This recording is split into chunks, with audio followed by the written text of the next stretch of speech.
व्याप्तमेन चराचरम्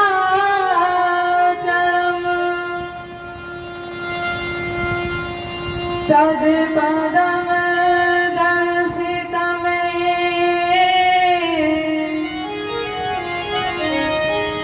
तस्मै श्री गुरुवे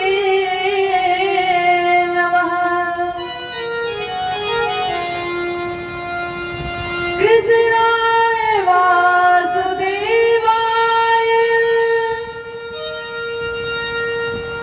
हरे परमात्मने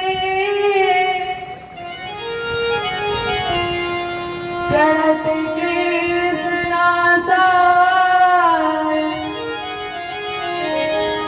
गोविन्दाय नमो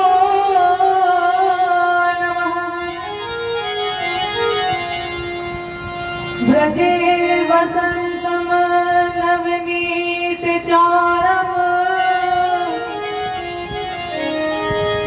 गोपाङ्गनानां च विपुलचारम्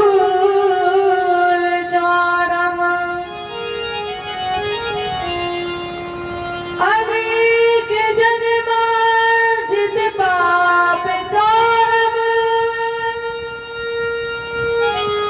चौराग्यगण्यां पुरुषं नमामि।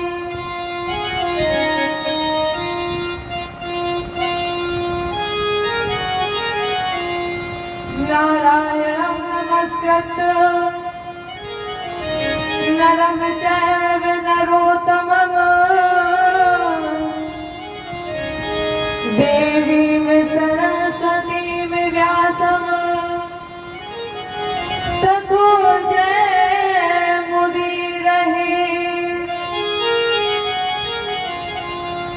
गिर को उठाय ब्रज गोपों को बचाए लीनो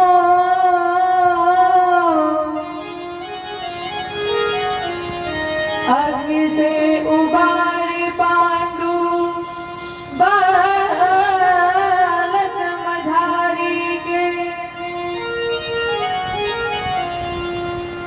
राखो गज घंटा तल बालक विहंगम को अल्लाह को व्रज नेम धर्म पांडु की नारी को गज की अरज सुन ग्राह से छुड़ायो सीध और भारत में राख्यो प्रण भीष्म ब्रह्मचारी को तीन विगता पे हारी संत सुखकारी है जो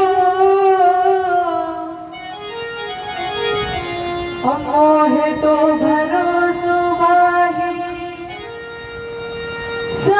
सांवले बिहारी को।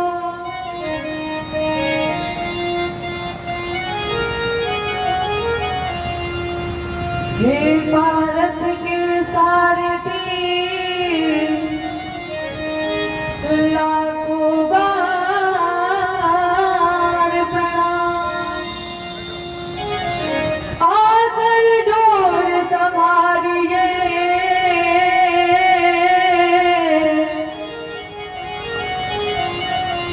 मन की छुट्टी लगा। भगत भक्त भगवंत गुरु चतुर नाम बपे अपन के पग बंधन किए नासक विघ्न अनेक करहु प्रणाम। करम मन वाणी पकड़हु कृपा सेवक सुत जानी। अतुलित बलिदान स्वर्ण सलावदे हम, दनुज बन कृष्णम ज्ञानी नाम अग्रगण्यम। सकल गुण निधानम वाणी नाम धीसम। और रघुपत प्रिय भक्तम वाति जातम नमामि। रघुपत प्रिय भक्तम वाति जातम नमामि। रघुपत प्रिय भक्तम वाति जातम नमामि। जय बोले गुरुदेव भगवान की, कृष्ण भगवान की, जय रामचंद्र की, उमापति महादेव की, आदि शक्ति दुर्गे मैया की, भागवत भगवान की। जय जय श्री राम, जय जय श्री राम, जय जय श्री राम।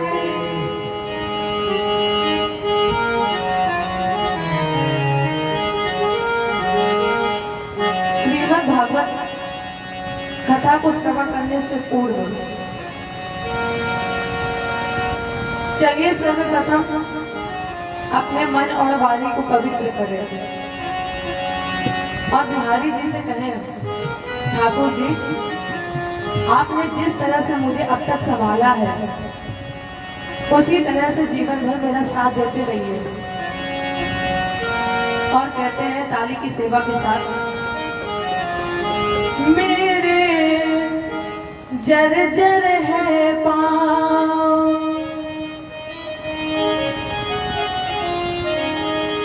मेरे जर्जर है पाँव, संभालो प्रभु मेरे जर्जर है पाँव,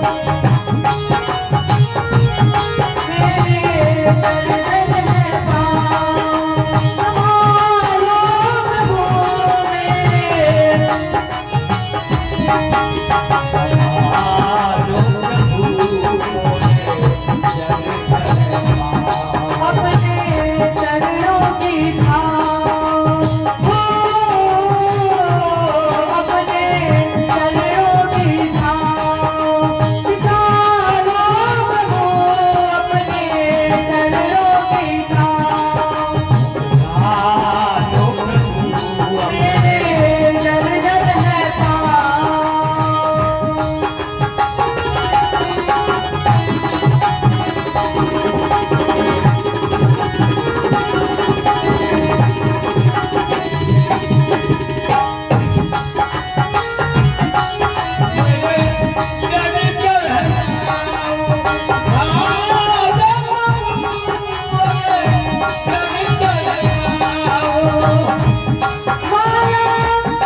श्रीमद् भागवत कथा है क्या? क्या है ये? और जो राजन जो कल हमने प्रश्न किए थे 6, इसमें तुम्हारे सभी प्रश्नों का उत्तर मिलेगा। भागवत मन को शांति देने वाली समस्त बीमारियों की एक दवा है, एक औषधि है। दैहिक दैविक मानसिक चाहे हो भव की व्यथा और सब लोगन की औषधि एक है श्रीमद् भागवती कथा। श्रीमद् भागवत की कथा समस्त बीमारियों की औषधि है। इसको किसने लिखा, क्यों लिखा और इसको लिखने का उद्देश्य क्या है? हमें सबसे पहले ये जानना चाहिए कि कथा है क्या। इसके बाद हमें इसको श्रवण करना चाहिए।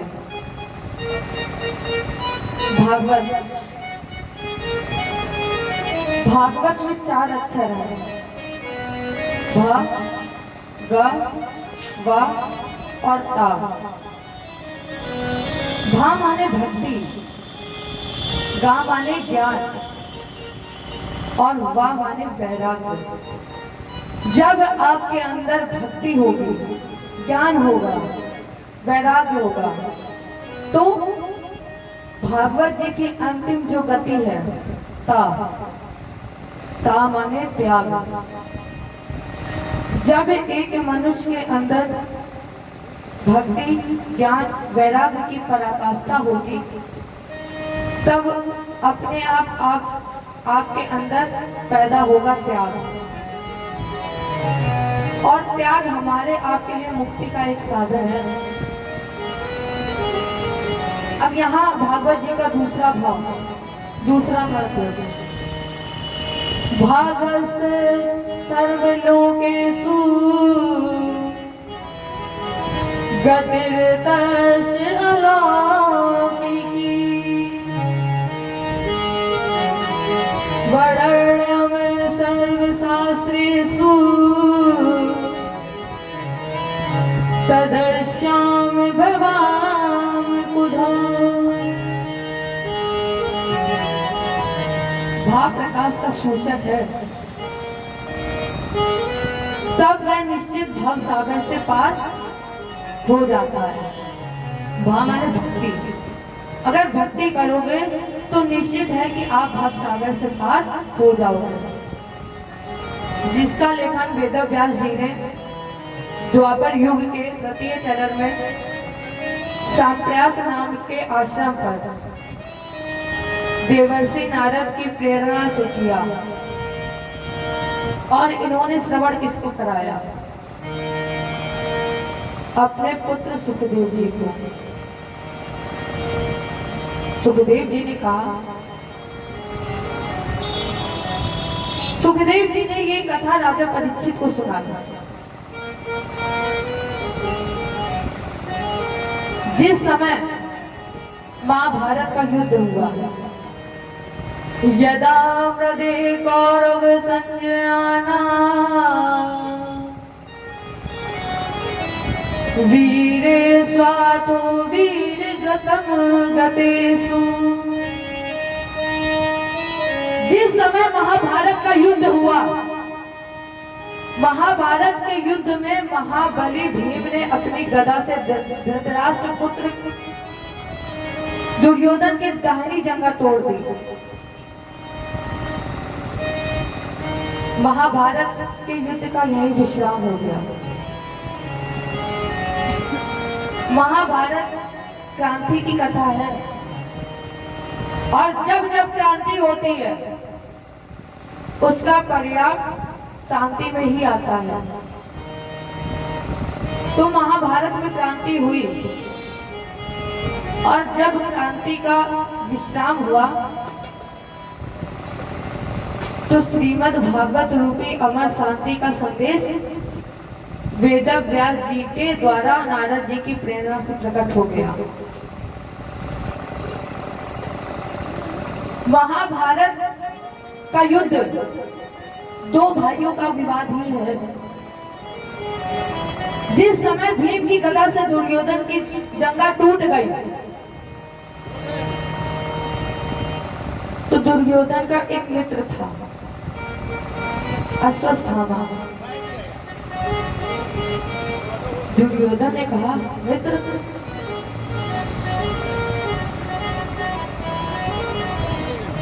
पांचों पांडवों को मार करके आओ। पांचों पांडव मर गए तो मैं समझ लूंगा मुझे सब कुछ मिल गया है। अश्वत्थामा ने कहा, ये कौन सी बड़ी बात है।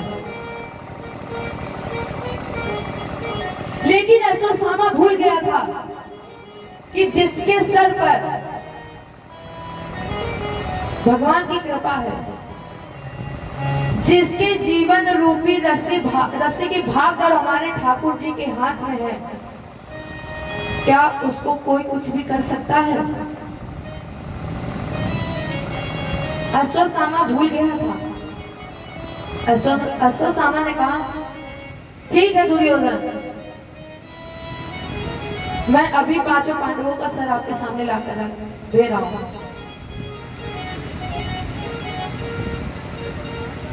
भगवान कृष्ण ने केवल अर्जुन का रथ नहीं हाँका है, पांडवों के जीवन रूपी रथ को हाँका है। जागोरा के साइया मार सके न कोई, बाल न बाता कर सके तो जग बैरी होए।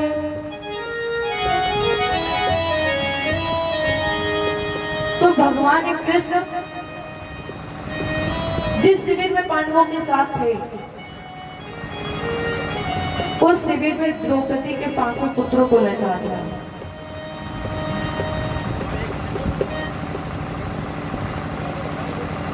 और भगवान कृष्ण पांडवों के साथ टहलने के लिए निकले। अश्वत्थामा को पता नहीं था।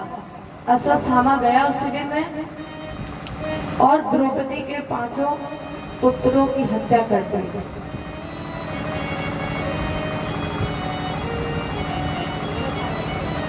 हत्या करने के बाद जब अश्वत्थामा मित्र दुर्योधन के पास पहुंचा, कहा, मित्र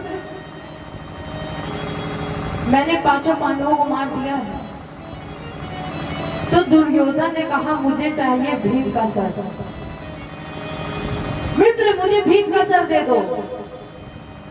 अश्वत्थामा ने भीम का सर दिया और जैसे ही उसने उस सर को दोनों हाथों से दबा दिया तो वो सर टूट गया।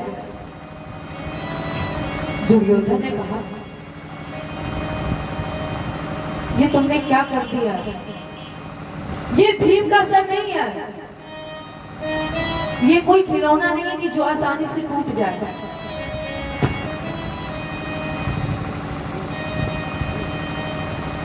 अरे अश्वत्थामा, तुमने तो कुरुवंश का ही नाश कर दिया। अरे अब तो युद्ध भी हो चुका था।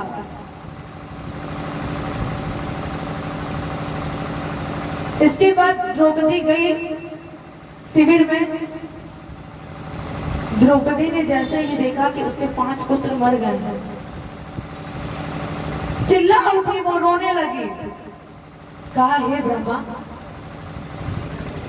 जब तुम्हें मेरे 5 पुत्रों को छीना ही था तो मुझे 5 पुत्र दिए ही क्यों थे? हे ब्रह्मा, माता के पहले लाल मरे, ये नियम न मैं चलने दूंगी। बूढ़ों के पहले बच्चों की किस तरह चिता जलने ना दूंगी। कन्हैया, मैं वो गैया हूँ जो बिन बछड़े के रह नहीं सकती। उस समय भगवान कृष्ण अर्जुन का हाथ पकड़कर मुस्कुराते आ रहे थे। अर्जुन ने जैसे ही देखा मैया रो रही है, तो कृष्ण गया, पूछा, द्रौपदी क्या हो गया, क्यों रो रही हो? द्रौपदी ने कहा, आपसे कभी आज तक कुछ छुपा है?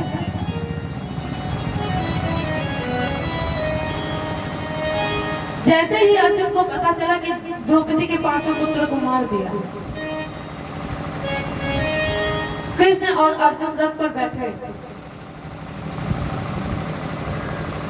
और अश्वत्थामा का पीछा करने लगे।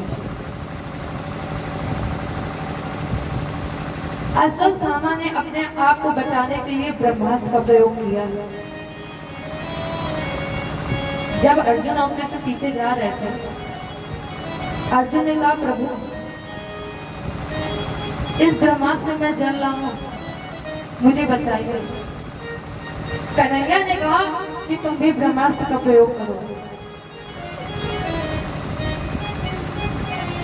तो अर्जुन ने ब्रह्मास्त्र का प्रयोग किया और दोनों ब्रह्मास्त्र वापस हो गए। अर्जुन ने अश्वत्थामा को पकड़ लिया। अर्जुन ने प्रभु से कहा, कन्हैया न्याय करो। भगवान ने अर्जुन से कहा कि बाल हत्यारे की सजा क्या है? अर्जुन ने कहा, मृत्यु दंड।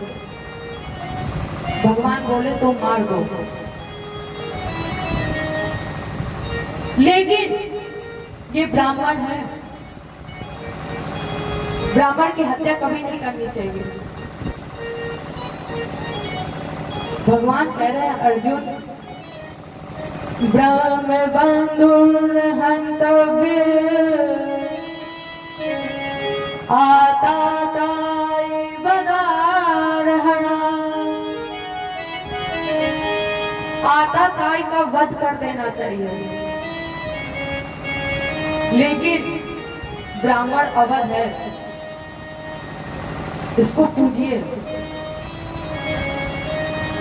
मानस में प्रमाण है कि अगर ब्राह्मण का अनहित कर दो तो उसका वंश नहीं चलता है। अर्जुन ने कहा, प्रभु मारे नहीं तो क्या करें? तो कृष्ण ने कहा, इसका सामाजिक बहिष्कार कर दो। अर्जुन ने अश्वत्थामा का सामाजिक बहिष्कार कर दिया। इसके बाद भगवान कृष्ण द्वारका जाने की तैयारी कर रहे थे। सभी लोग आए, भगवान कृष्ण की विदाई की। सबसे अंत में बुआ कुंती आई। बुआ कुंती ने प्रणाम किया, कृष्णाय वासुदेवाय। कुंती ने भगवान को प्रणाम किया और कहा, महाराज जी प्रार्थना की देवकी नंदनाए जा, नंद गोप कुमारा गोविंदाय नमो नमः।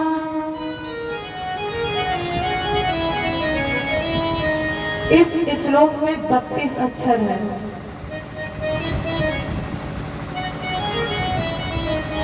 इसको याद कर लीजिए। इसके उच्चारण करने से 1 महीने के सारे पाप नष्ट हो जाते हैं। अगर पूरे ना याद हो तो 16 अक्षर याद कर लो। 16 अक्षर भी ना याद हो तो 8 अक्षर याद कर लो, और वो 8 अक्षर लगभग सबको याद ही होते हैं। गोविंदाय नमो नमः।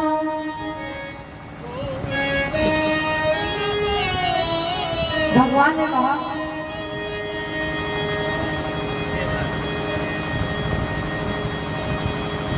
मैं प्रसन्न हूँ, वर मांगो। बुआ कुंती ने कहा फिर प्रार्थना की।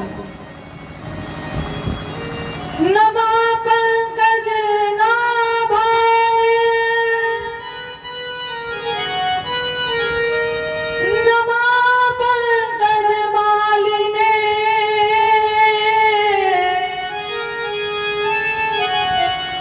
नमा पंकज नेत्राय, नमस्ते पंकजाग्रे।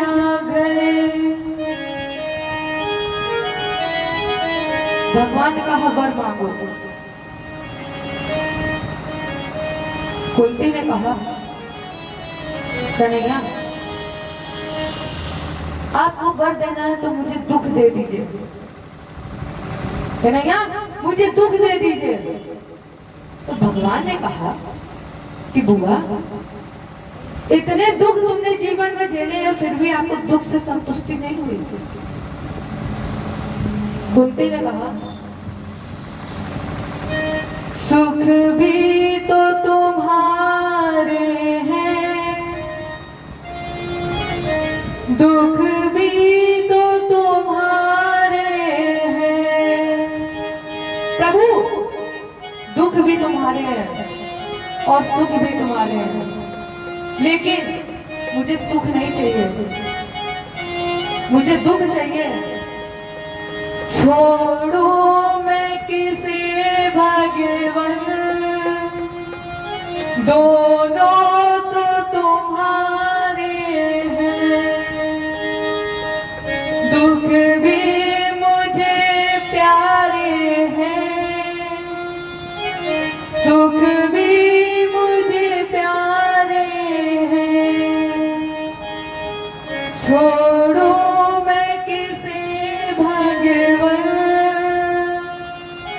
दोनों तो तुम्हारे हैं।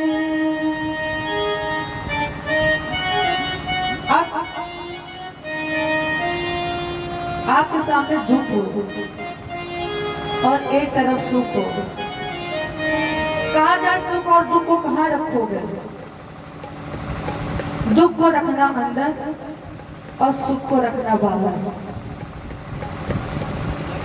और जब दुख बाहर जाने लगे और सुख अंदर आने लगे तो हाथ जोड़ करके बोलना, दुख तुम मुझे बाहर जाते हुए अच्छे लगते हो और सुख तुम मुझे अंदर आते हुए अच्छे लगते हो।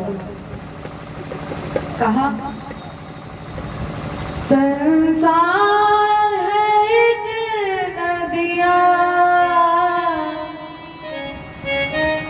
सुख दुख दो किनारे हैं।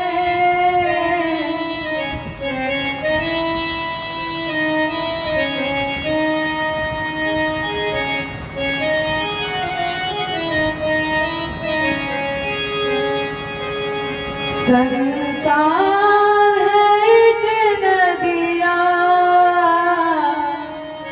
सुख दुख दो किनारे हैं। ना जाने कहाँ जा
इसके बाद भगवान को कोई जाने नहीं दे रहा था।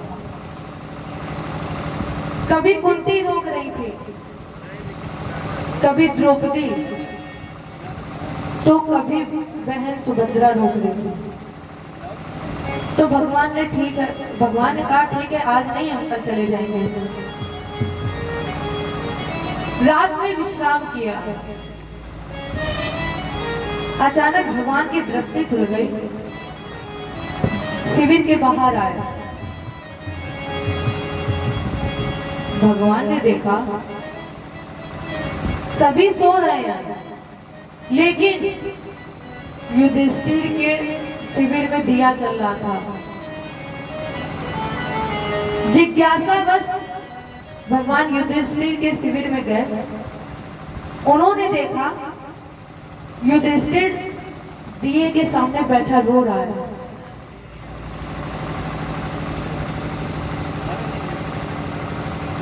भगवान ने आवाज लगा, युधिष्ठिर। युधिष्ठिर दौड़ करके गया, भगवान के गले में लग करके रोने लगा। कन्हैया, मुझे नहीं चाहिए वो राजसी यज्ञ,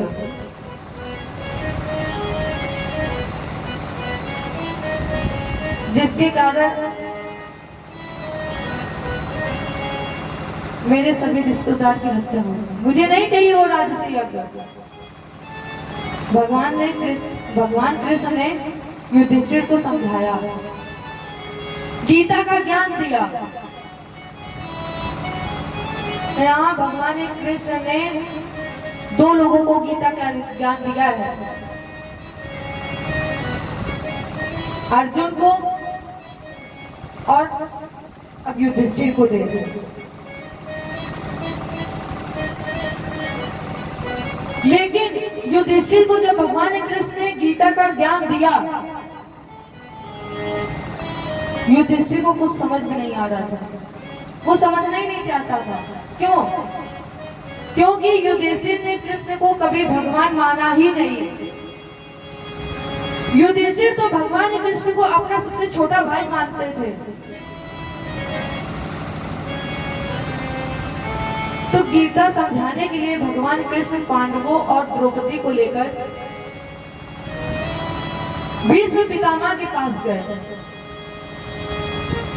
भीष्म बाणों की सेज पर लेटे हुए थे। भगवान ने पांडवों को आगे कर दिया और खुद पीछे हो गए। अर्जुन ने अपने बड़े भैया युधिष्ठिर के साथ प्रणाम किया। बाबा, मैं आपको प्रणाम करता हूँ। भीष्म ने आंखें खोल करके देखा, आशीर्वाद दिया और आशीर्वाद देने के बाद इधर उधर देखा। तो अर्जुन ने पूछा, बाबा क्या देख रहे हो? तो भीष्म ने कहा, वो नहीं आया। अर्जुन ने पूछा, कौन?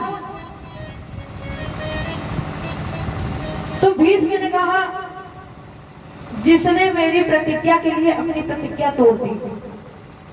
अर्जुन, वो नहीं आया जिसने गोकुल में घर घर में माखन चुराया है। जैसे ही भीष्म ने कहा, भगवान ने अर्जुन को पीछे किया और खुद आगे हो गए, सामने आ गए। बाबा भीष्म ने कहा, आहा, इसलिए तेरा नाम नटवर नागर है। यहाँ भी तू अपनी कला से बाज नहीं आया। यहाँ भी तूने अपनी कला ही दिखाई है। गर्ग संकटा में गर्गाचार्य जी ने बहुत अच्छा श्लोक लिखा है। भीष्म ने उस स्तुति की, कहा, महाराज जी, ब्रजे वसंतम नवनीत चौरम। अरे चोर, अब गुरु तो कुछ भी कह सकता है। गोपांगना नाम जदकुल चौरम। और फिर भी तसल्ली नहीं हुई तो अनेक जन्मार्जित पाप चौरम।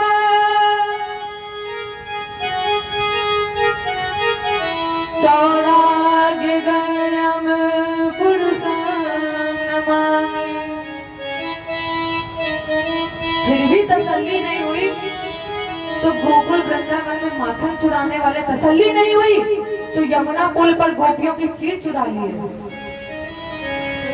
और जब तब भी तसल्ली नहीं हुई तो भक्तों के संग्रहित पापों को चुरा देने वाले चिपचोर, अरे चोरों के सरदार, ये भीष्म आपको प्रणाम करता है।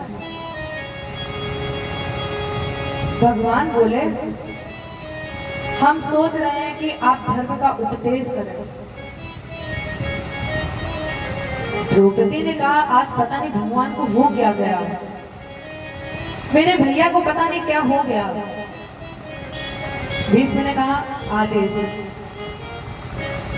भगवान के सामने युधिष्ठिर की पकड़ी उंगली और उपदेश करने लगे। दान धर्मान राज धर्मान मोक्ष धर्मान विभाग। जब ये उपदेश कर रहे थे तो द्रौपदी हंस गई। भीष्म ने कहा, ए पांचाली, तेरी ये मजाल, मैं यहाँ घायल पड़ा हूं तो क्या हुआ? तुम जानती हो, जब भीष्म हस्तिनापुर के दरबार में बोलना प्रारंभ करता था ना तो तेरी सास कुंती भी बोलती थी, वो सर झुका लेती थी, और तेरा ये मजाल। द्रौपदी ने कहा, इसीलिए तो मैं हंसी कि जब आप बोलना प्रारंभ करते थे तो मेरी सास कुंती सर झुका लेती थी, लेकिन बाबा तुमने उस दिन बोलना प्रारंभ क्यों नहीं किया जब दुशासन मेरा चीर खींच रहा था? बाबा, ये धर्म तब कहाँ गया था जब मैं पूछ रही थी आपसे, गुरु द्रोण बोलो,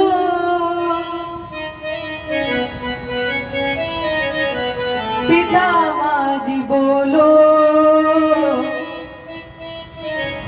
तुमसे तुम्हारी बहू पूछती है। उस समय ये धर्म कहाँ गया था जिस समय मुझे पूरी सभा के सामने नग्न करवाया जा रहा था? तब आप कहाँ थे? आज ऐसा लग रहा है कि आपके जैसा धर्मात्मा। भीष्म ने कहा, बेटी, तुम्हारा बोलना बहुत जरूरी था, क्योंकि अगर तुम ना बोलती तो भीष्म अपनी छाती पर बोझ लेकर के चला जाता। आज तुमने बोझ हल्का कर दिया, मुझे मौका दे दिया बोझ हल्का करने का। पांचाली, तुम्हारे प्रश्नों का केवल एक ही उत्तर है, प्राणी जैसा खाता है अन्न, उसका वैसा ही बनता है मन, जैसा पीता है पानी, उसकी वैसी ही बनती है वाणी। दुर्योधन का दूषित अन्न खा रहा था,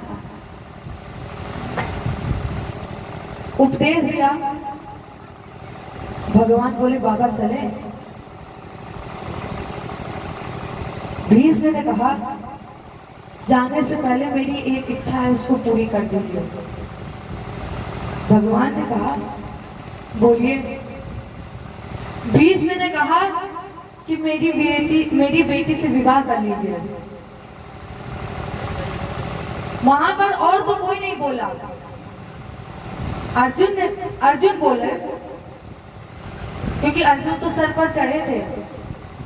अर्जुन दौड़ करके गए और बोले, बाबा, दुनिया तो कहती है कि आप बाल ब्रह्मचारी हो,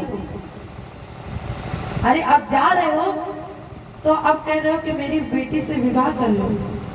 तुम, मेरी बुआ कहाँ है, दादी कहाँ है मेरी? भीष्म ने कहा, अरे पगले, तुम नहीं समझोगे। अर्जुन ने पूछा, क्यों? बोले, मेरी बेटी है और मेरी बेटी का नाम है मति। मेरी बेटी का नाम है बुद्धि।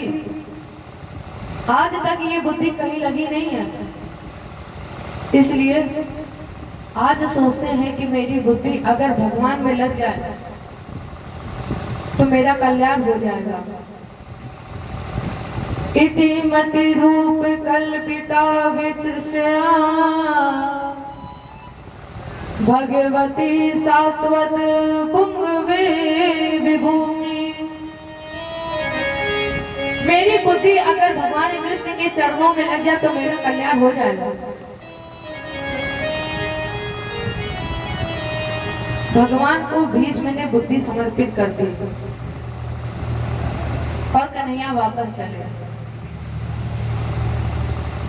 उधर भीष्म में मकर संक्रांति सूर्य उत्तरायण हुआ, इन्होंने महात्याग किया।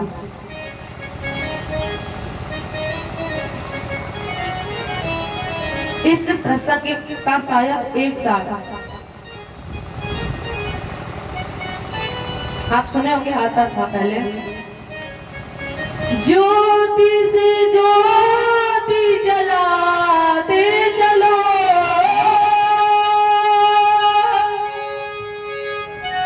ज्योति से ज्योति जलाते चलो, प्रेम की गंगा बहाते चलो, प्रेम की गंगा बहाते चलो।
गया किनारा,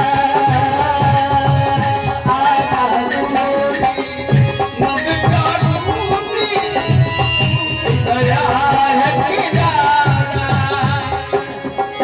बंद करो बंद गार दयाना, कुछ तो दे दो सहारा।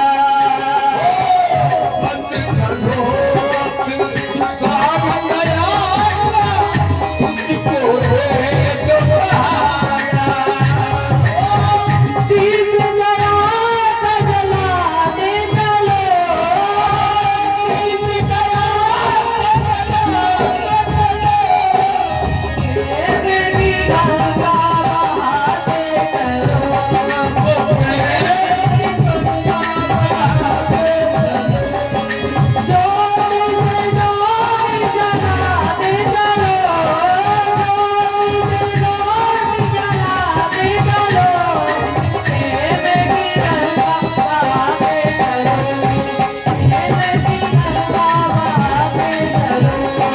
ये मेरी गंगा बहाते चलो,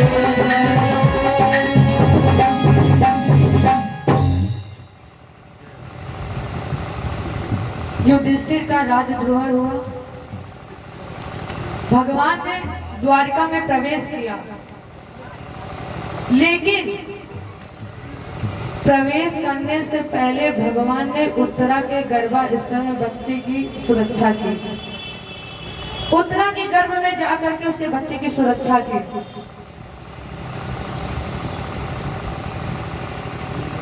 धन्य है वो उत्तरा। इसके पहले या तो भक्त से पहले भगवान का जन्म हुआ था, या भक्त का जन्म पहले। उत्तरा एक भारत की ऐसी महिला है जिसके गर्भ से भक्त और भगवान दोनों ने जन्म लिया है। भक्त की रक्षा के लिए भगवान भी गर्भ में है। समय आने पर बच्चे का जन्म हुआ, इसका नाम रखा गया विश्वराम। प्रजा तीर्थ काल में अक्षरदान किया महाराज युधिष्ठिर ने। अब प्रजा तीर्थ काल किसे कहते हैं? अक्षरदान किसे कहते हैं? घर में बच्चे का जन्म हुआ, बोले सूतक नहीं लगी। सूतक कब लगती? बोले जन्म के बाद संस्कार होता है नारा काटने का। जन्म के बाद नारा काटने का संस्कार होता है। जन्म के बाद और नारा काटने के पहले, अर्थात जब तक जन्म लेने वाले बच्चे का नारा नहीं काटा जाता है तब तक सूतक नहीं लगती है। बच्चे के जन्म और नारा के बीच का जो समय है, इस समय को कहते हैं प्रजा तीर्थ काल। और जीवन में सबसे अच्छा दान इसी समय होता है। उस प्रजा तीर्थ काल में राजन जो दान किया जाता है, उस दान का प्यारे कभी क्षय नहीं होता है, इसलिए उसको कहते हैं अक्षरदान। तो महाराज युधिष्ठिर ने इस बालक के जन्मोत्सव पर प्रजा तीर्थ में अक्षरदान किया, जिसका दूसरा नाम, इसी का दूसरा नाम है परीक्षित।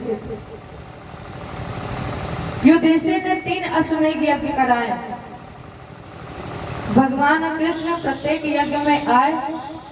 तीसरे में भगवान कृष्ण अर्जुन को लेकर द्वारिका गए, जहां पर अर्जुन के साथ भगवान 7 मास तक रहे। इस 7 मास में भगवान कृष्ण ने अपनी समस्त लीलाओं को अंतर्हित कर लिया। भगवान जी भागवत जी में 2 चीजों का विशेष महत्व है। एक तो भादों के महीने का और दूसरा 7 दिन का। तो इन सभी बातों का एक सार मान लीजिए। 7 दिवस के बीच में होगा मन घटवास, सोने सी काया जले कोई न होवे पास। अर्जुन 7 मास में लौट करके आए। युधिष्ठिर ने राजा को परीक्षित बनाया। उत्तराखंड की यात्रा की।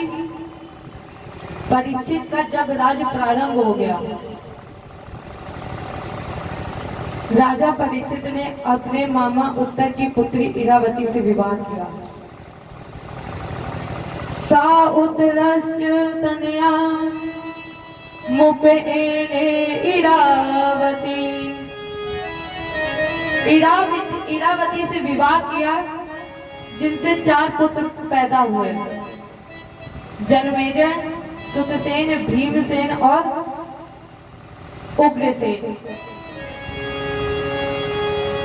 परीक्षित के 4 पुत्र पैदा हुए। ये वो धर्मात्मा परीक्षित है जिन्होंने कलयुग को जीता है। सूत जी ने कहा, अब तो राजा परीक्षित ने कलयुग को जीत लिया है,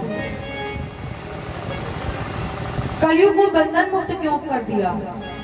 ये वृत्तांत मुझे सुनाइए।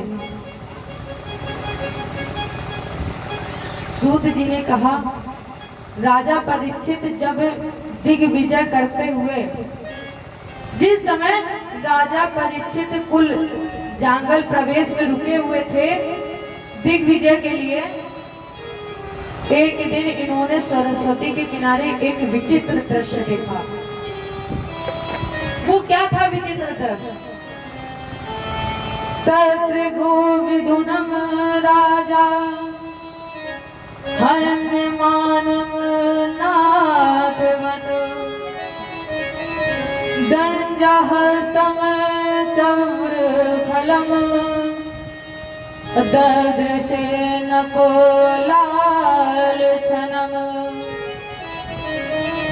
राजा परीक्षित ने सरस्वती के किनारे देखा एक गाय,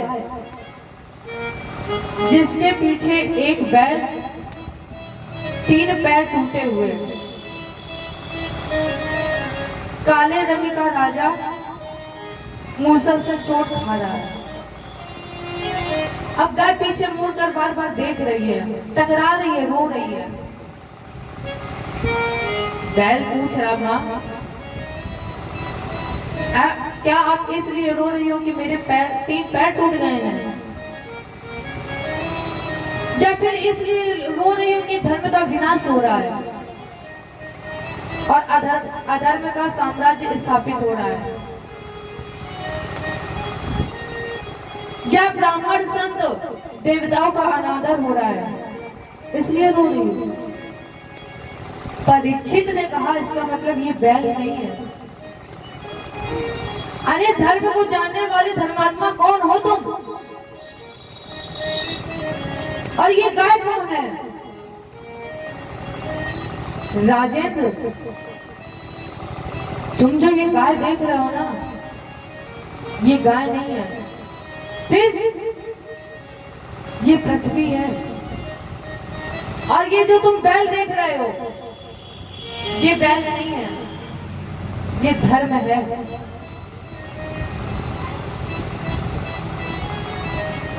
अब देखो, धर्म के 4 चरण हैं। धर्म का पहला चरण है तपस्या, लेकिन तपस्या रूपी धर्म का चरण अहंकार से टूट गया है। धर्म का दूसरा चरण है पवित्रता। अब पवित्रता तो कहीं रही नहीं है। परिवार में इतना आसक्त हो गया है कि जितनी भी पवित्रता है सब समाप्त होती जा रही है। तीसरा चरण सत्य।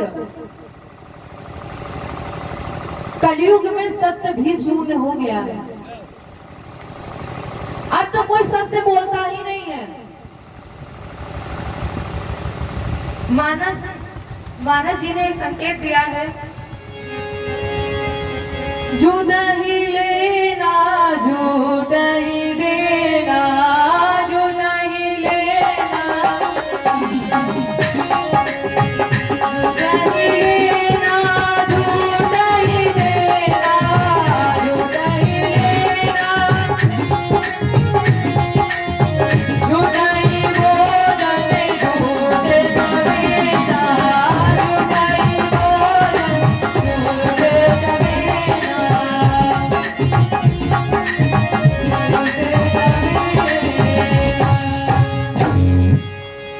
सभी लोग अपने स्थान पे खड़े हो जाएं और मेरे साथ गाइएगा 2 लाइन। गोविंद मेरो है, गोपाल मेरो है, गोविंद मेरो